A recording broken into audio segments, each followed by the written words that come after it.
Ever wonder what the real secret to resilience is? We're told over and over again that it's all about having high self-esteem. But what if that's not the whole story? What if there's a better, more reliable way to think about ourselves? Well, that's what we're digging into today. The huge difference between self-compassion and self-esteem. So let me just ask you this straight up. When you mess up or you don't quite hit a goal, what's that voice in your head saying? Is it your harshest critic, or is it more like a supportive friend? Your answer to that question, well, it gets right to the heart of everything we're about to explore. For the longest time, the go-to answer for mental toughness has always been self-esteem. It's the one we all know, the concept we've basically been taught to chase our whole lives.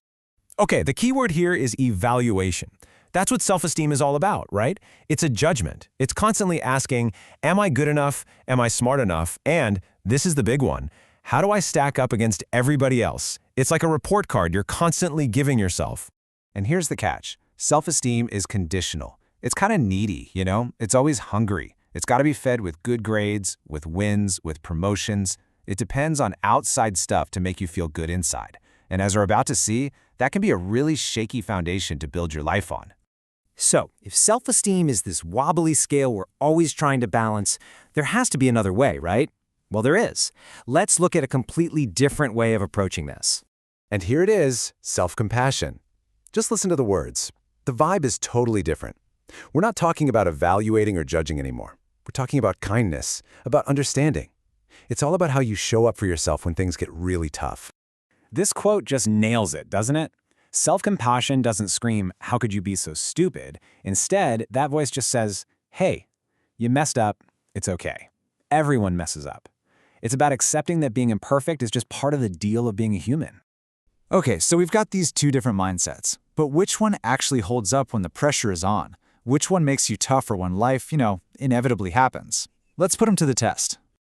I mean, look at this. It really lays it all out. On one side, you've got self-esteem. It's a total roller coaster. You're flying high when you win, but you crash the second you lose. It needs you to feel special, to be better than. But then you have self-compassion. It's like an anchor. It's always there.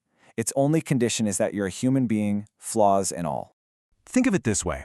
Your self-esteem is that friend who's always around when you're popular and everything's going great. But the moment you fail that test or lose your job, poof, they're gone. It abandons you at the exact moment you need support the most. Self-compassion, though? That's the friend who shows up with soup when you're sick. The one who sits with you when you fail and reminds you that your worth has nothing to do with your latest achievement. It is a steady, unwavering ally that lives inside you. So when you step back and look at the evidence, a much clearer picture starts to form about which of these paths leads to real, lasting well-being and genuine resilience. And the research backs this up, big time. Because self-compassion isn't tied to what happens to you, it creates this incredibly stable emotional core. And we're not just talking about feeling good. This stability is linked to real-world benefits, like lower levels of anxiety and depression, even when life is throwing its worst at you. So, what does that actually look like day to day? Well, people with more self-compassion don't get stuck in shame after a failure. They bounce back faster. They aren't afraid to look at their own mistakes because they aren't beating themselves up, which means they can actually learn from them. This encourages what's called growth motivation, wanting to improve just for the sake of improving, not to prove you're worthy.